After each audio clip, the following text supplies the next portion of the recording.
Hey, ever feel stuck and wonder why some people achieve greatness while others remain average? Join me, Mark Jean, and Beyond Average to Great as we uncover the secrets to breaking free from mediocrity and unlock the greatness within you. Through inspiring stories and insights from people who have changed their lives, you'll learn how strong decisions and bold actions can take you to the next level. Let's go. Hi, and welcome to another episode of Beyond Average to Great. And on today's episode, we have performance coach Stephanie Hajjar. And Stephanie is someone who works behind the scenes with actors and athletes and musicians and helping them bring out their best in performance. So, Stephanie, thank you so much for joining us, and I'm excited for our conversation. Thank you. I'm very excited too, and I'm really grateful to be here. I'm very honored, so thanks. So we have a connection through Belmont University, and that's actually how we met, through their alumni program out here, and just reconnecting. So how did you end up at Belmont? That's a good question. You want the long version or the short version? Let's go with the short version. Okay. I'll give you the short version. So at the time when I was in high school, I knew that I wanted to work in entertainment or music. I didn't really know what I wanted to do, but I just knew that was the route I was going to take. And at the time, I really loved country music. And I thought, well, what better place to be than Nashville? And so I looked at schools in Nashville, and I knew a girl who went to Vanderbilt, and she was like, don't go to Vanderbilt if you're interested in music, go to Belmont. And I was like, I don't know what that is. And then I checked it out, stepped on campus for a visit my junior year of high school, and I was sold. That was it. Yeah, that's cool. That's for me, it was sort of similar too, in a sense that I didn't know about Belmont. I grew up in Houston, Texas, and so wanted to pursue music as a career at that point. And the friend of mine told me about Nashville. There's a school in Nashville to check out, and ended up, checking out Belmont, and, found myself in Nashville, and the rest is, through Nashville, ended up to LA. So that's my short story.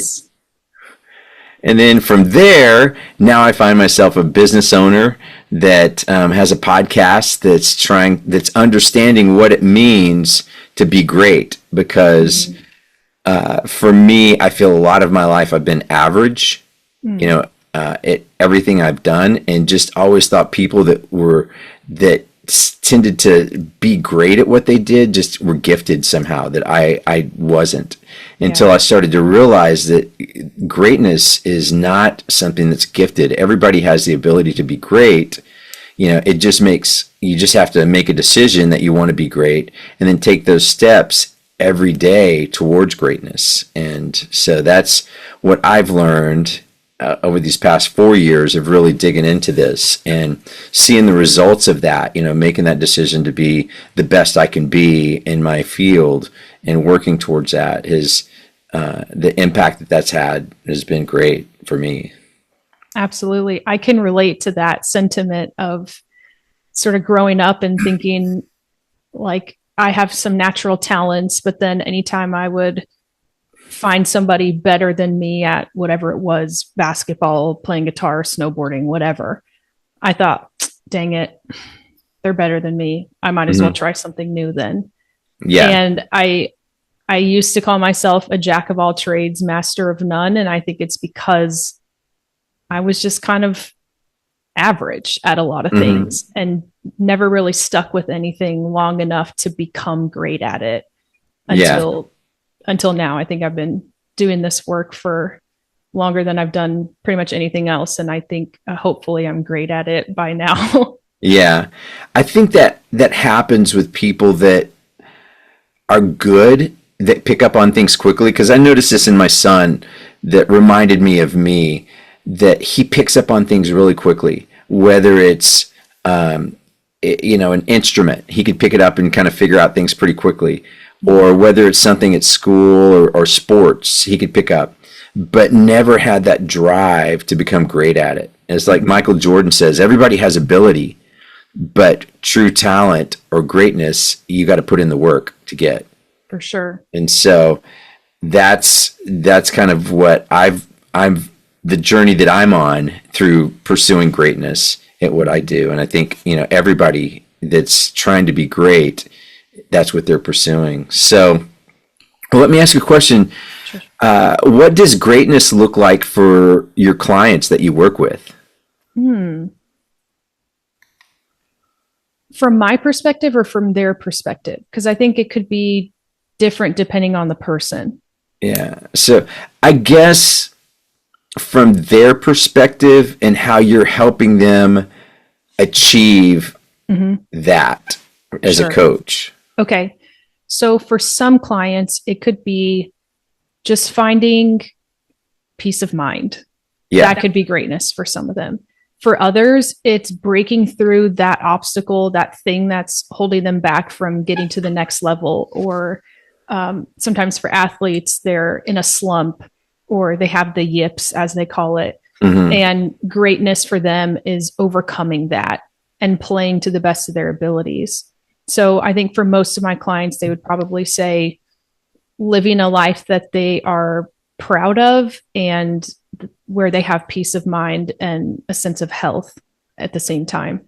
Yeah. What's one of the most common things that you help them get over or get through? Is there something that's common between actors, athletes, and musicians that you work with that you see as you're working with them that's common in their challenges? Absolutely. I think that confidence is a big one for a lot of people just across the board. And then the other is sort of overcoming this idea of performing and just doing and being. In these industries, or I guess you could call it one industry, entertainment, whether it's sports or music or acting, whatever form of art the person is interested in, we grow up in these industries, or rather not in the industry, but we grow up in this, in the sport or with this musical talent. And we put so much time and energy and effort into that one thing. And sometimes for people, it can become their whole life and it sort of overtakes their entire identity. And because they've put so much time and energy and effort into that thing, sometimes people don't know what else to do with themselves. Sometimes they just think that is who they are. And I think that sometimes when that happens, not sometimes, probably all the time, actually all the time, period. When that happens, it can sort of blind the person from seeing all that they are, all that they're capable of, and what's really possible for them. Because it's like, let's say I'm an athlete and I've played volleyball my whole life and that's all I've ever known. Then I call myself a volleyball player. That's how I introduce myself. That's how I see myself. And then the day that I get injured or the day that I stop playing volleyball, I don't know who I am anymore. And so that's another side of it where I'm trying to help people to expand their perception of their own identity and to not make the thing that they do who they are. Yeah. That's interesting because one, that you mentioned volleyball, because my son Max plays volleyball in high school, and he really wants to pursue it in college. Although he's got something that we found out is very common called jumper's knee, which his knees bother him because he plays pretty hard when he plays. He has doesn't know how to just take it easy. And so it's very frustrating for him because he can't get out there and play. So it's in some ways it's like he's giving up, or he's losing hope of ever being able to really play at a high level again. And so do you work with athletes in that position where it's like, hey, they're injured, or whether it's a musician or somebody, a guitar player, hurts his fingers or hurts his hand? How do you work with them through an injury mentally to keep them in the game per se, and help them work through those injuries. Yeah, great question. Tell Max he can call me. Okay. For sure. So it's a bit of a two-sided approach, I guess. So there's one side, which is the healing, and that's first and foremost. So we can use the mind to sort of influence the way the body is healing. I know that might sound like a little woo-woo for some people, but our thoughts really have a big impact on the functions of our body.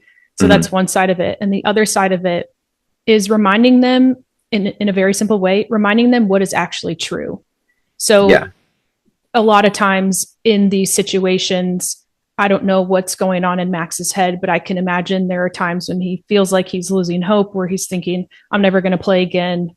This is going to ruin everything for me. So my question would be, is that true? Is that really true?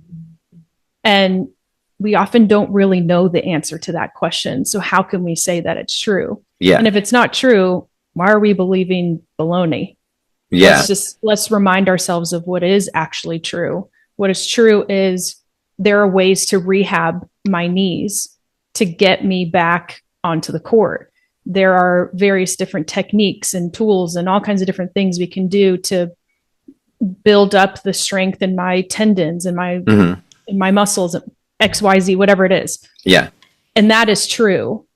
And then whatever happens in the future, we're not really sure what could happen, but we know that if we do all the things that could help this rehabilitation of the injury, then the chances of playing again are pretty likely. So just going back to what is actually true. And usually that's pretty powerful, because it's so easy to get caught up on the negative. For sure. That when you focus on those things, like, what can I actually do to improve my situation, it can take you out of that. Because at least I know for me in business and anything else, when you get that woe is me or pity party kind of feeling, it's like when I start taking my mind off of me and focusing outward on, okay, who can I help today? Who can we serve, as in my home technology company? Who can we serve? How can I help them? So keeping my mind focused outward helps me not fall into that kind of pity party, woe is me kind of attitude or mindset. 100%. That's it right there. That's the key. We can end the podcast now. Okay. That's it right there. Woohoo! So how do you help your clients deal with like the pressure of criticism and performance and things like that? Oh man, what a good question. I could tell them not to read the comments, but they're not going to listen most of the time. So it's a little bit of kind of what I just said. Like, okay, but is that true? This person in who knows where, hiding behind their laptop or their phone, that's writing this comment. Yeah. Like, does their opinion really matter to you? And what is the criteria that we're using to measure whether or not these comments are worth believing? Another thing is, I heard Gary Vee say years ago that it's something like this, I'm paraphrasing, but he said, if you rise with the praise, you're inevitably going to fall with the criticism. So it's sort of this idea of just blocking all of it out. And then the opinions of the people that really matter, letting that seep in, and sort of picking and choosing what you believe. Yeah. And of course, taking criticism of, let's say it's a musician, of your producer being like, hey, I think we should just change this a little bit.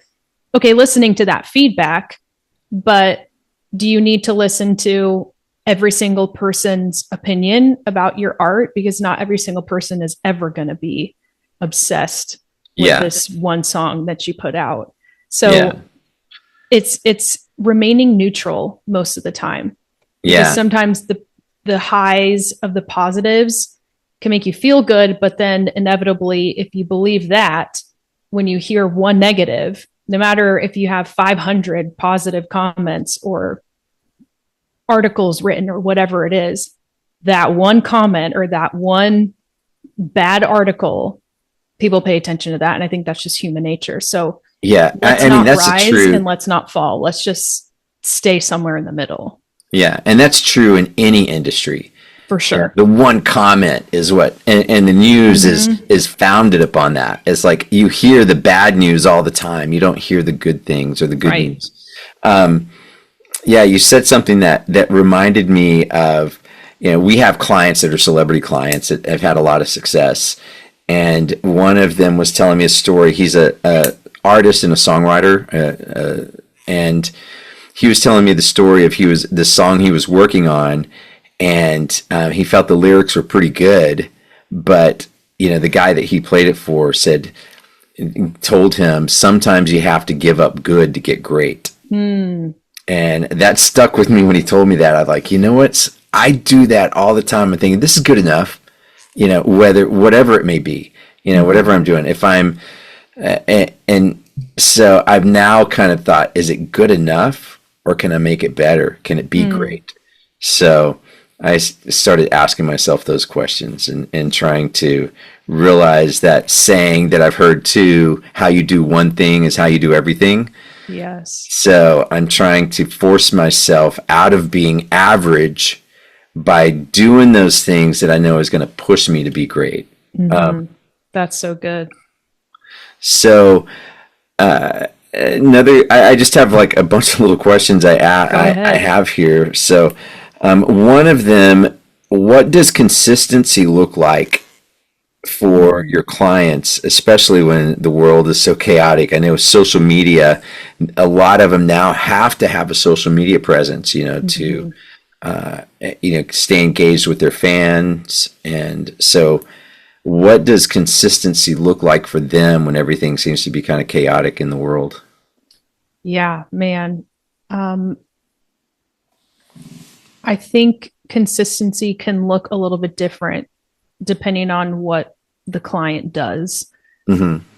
For my athletes, consistency is mostly just putting in the work in the gym, in on the court or on the field wherever they play, in our sessions together, being consistent with that and practicing deliberate practice. Mm-hmm. I think really across the board, deliberate practice or training is where people tend to be most consistent as it pertains to my clients. And that's really a beautiful thing to see, is how they push through the days when they definitely don't want to do the training. They don't want to go work out. They don't want to sit and practice for an hour or two or 5 or 10. Mm-hmm. And it's really, really cool to see, because my younger self never would have done that. So I get to see these people in their positions that are just extremely talented, but also they have this deep desire to get better and to grow and to become great, or just to, maybe they're already great and they just want to level up even more. So I see the consistency mostly with their training. Okay, so putting in the work before, which makes sense because, speaking of athletes, they train all week just for a 2-hour game on Sundays, or whichever day that may be. So they put in all that training. So that's what shows up in the game, is all that time you spent in training. So that Absolutely. that makes a lot of sense. And I like that deliberate practice, because you can get more out of practicing if you're focused and deliberate, out of practicing for 1 hour than you could just practicing for 5 hours and just be all over the place. So Absolutely. that's a great point. I have a songwriter client who years ago, she must have been like 20 years old, something like that. Yeah. Really young. She was writing at least a song a day just to get reps. Just to get reps. And it wasn't just, she wasn't phoning it in. She was really writing her songs. And a couple of years ago, she got signed to a management deal and she's working her way up. And mark my words, I can't say her name, but she will win Grammys. She will Wow. win Grammys. Wow. And I just really admire and I applaud that kind of consistency. Mm-hmm. That's cool. Mm-hmm. So what habits do these performers and athletes that you find have that kind of helps them to stand out? Hmm. Or what do they share? What habits do they share? I think they share, first and foremost, the desire for growth. And then with that comes the habits that lead to growth. And that can mean something different for each person. For some, it's just personal growth that they're most interested in. For others, it's growth in their career. For others, it's growth in their personal relationships. But that desire for growth is something that I get to see across the board and something that I believe they all share for the most part. There are some that their parents are like, hey, you need this. And, but even they too desire some form of growth. And that's a really beautiful thing to see, especially with really young clients, like teenagers. Yeah. Really cool to see. So how do you personally keep motivated, or how do you stay sharp to stay engaged with your clients? Because that's got to be tough. I mean, because you're always pouring out into others. What do you do to fill yourself up so that you can continue to pour out? Yeah, that's a really good question. Initially, when you asked, what do you do to stay motivated? I was going to say, honestly, there are days when I'm not motivated. And I think this is something that I've learned as I've grown in my business and just personally, is that I'm not always going to be motivated. None of us are always going to be motivated. Yeah. And it's in those moments that it's imperative that we keep going, because that's when it's easy to quit. That's when it's easy to throw in the towel or to slack off or whatever it might be. So I don't always stay motivated. I sometimes wish that I would. But I really crave growth as well. Mm-hmm. So for me, that looks like investing in my health, which is usually number one, or I would say number two. My faith is number one. Number two would be my health, and investing in my relationships as well. And I think those are like the top three priorities. It's my faith, my health, and my relationships. And those relationships could be family, friends, colleagues, clients.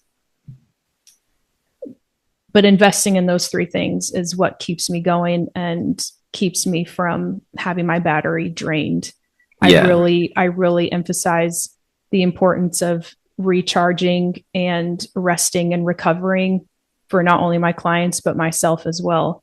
So that's definitely it right there. Yeah. And I think that's the correct order too. Well, for me, definitely. Yeah. Definitely. And for me as well. Right.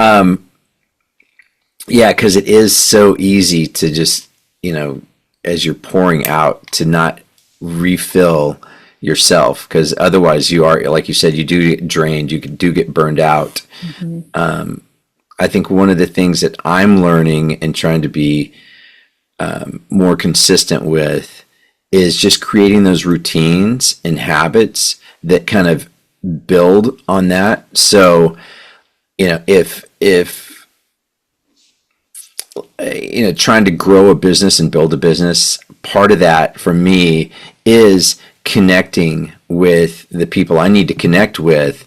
And if I don't have that scheduled in my calendar on a consistent basis to do that, then it's so hard to stay consistent with that and stay focused on that. And it's like, that's one of the things that can easily be pushed aside because I'm like, oh, I'm too busy. I got all these other things. But if I try to stay disciplined with that time and say, this is the time I'm going to use to either, reconnect with past clients, reach out to existing clients, just let them know I'm grateful that they continue to trust me and trust us to, for all their needs, and then reach out to some potential new clients. So those are things I try to be consistent with. It helps with that, I guess, just staying motivated, I guess, throughout the week. For sure. Is that something that you learned by doing through trial and error? Or is that something that you just knew to do from the start? I wished I could say I knew to do it and take credit for it, but Sure. it's all because I started surrounding myself with people. And this is another thing I've learned in the past, 4 or 5 years is, man, the people you surround yourself with, is a friend of mine says, proximity is the key for, everything. So you can get close, if you can get close to these people that are where you want to be, or that have already achieved the things that you want to achieve, and find out from them, what they did and how they did it, so that you can learn. And so a lot of this is what I've learned from those kind of people that have, mentored me or poured into me, their knowledge and their wisdom, and then I just took action on it. And so it's Beautiful. the consistent action, like you talked about, deliberate action. That's the thing that you have to fight through to make sure that you are deliberate and consistent and don't get lazy. So that's most everything that I'm learning and applying is what I've learned from somebody else. It's great. It's great to seek that out and to have people to learn from. Yeah, It's the key. it is. And as John Maxwell says, who's like probably the foremost leadership authority, because he's written so many books on leadership. He says, no great thing is ever done alone. And so in order to do something great, you have to surround yourself with great people. So true. Yeah, So true. And it's so much more enjoyable that way too. it is. It really is. Yeah. So what's one thing that listeners can do today to improve their own performance or improve where they're at, to kind of push that needle towards greatness? Find your one priority. Okay. So I learned, it might have been last year, maybe the year before, that the word priority initially meant just one thing. There was no plural priorities. It was just priority one, number one. And that really stuck with me because I tend to have a lot of priorities. And then sometimes I spread myself too thin, or I try to do too much at once, and then I don't really make progress in the way that I want to make progress. And I found that when you have one priority, just one, and you focus on that one thing, then usually the other things start to fall into place. So as we talked about earlier, my faith is my one priority. And when that's aligned and that's strong, everything else falls into its rightful place. And so whatever that might be for anybody listening, if you have one priority, maybe it's your health, it's your business, it's whatever. Usually, if you take care of that in a way that is aligned with your values, then everything else will eventually fall into place. Now you have to put in work. You don't just expect everything to quite literally fall into place, but having one priority, I think, is a great starting place. I like that because, oh my gosh, man, shiny objects all around us, distracting us minute by minute. For sure. And so having that one priority to stay focused on, I like that. I made some notes on that, so that was great. Thank you. Thanks. Yeah, it's important. If you look at your calendar, this is what I did when I learned about the priority thing. I figured, okay, if I spend the amount of time, effort, and energy into one thing that I've been placing in other areas, then my calendar should reflect that. My thoughts should probably reflect that. My actions should reflect that. And I took a look at my life, I did a little inventory check, and I realized the priority that I say is my priority is definitely not my priority.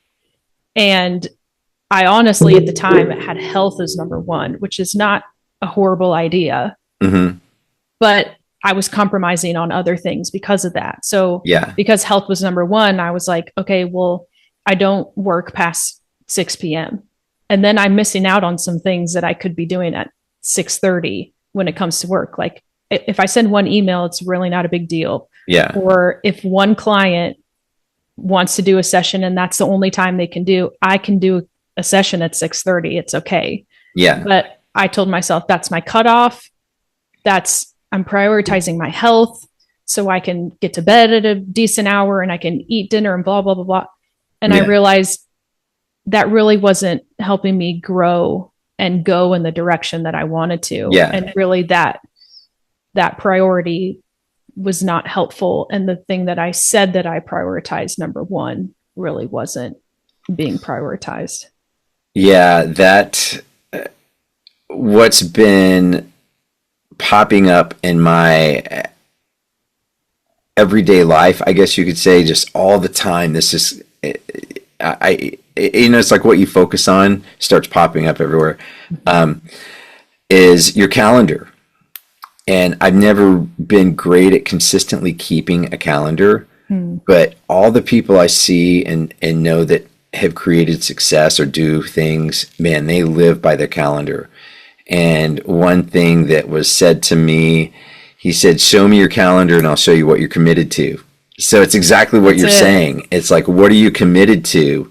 You know, if you're committed to time with your family, if you're committed to your money, meaning, you know, getting my money right, you know, my finances right, my planning, what I want to do, or if it's your health or whatever it is, if you've got that blocked out in your calendar as non-negotiable time that you're working on those things, you know, that's what he was saying. It's like, show me your calendar, I'll show you what you're committed to.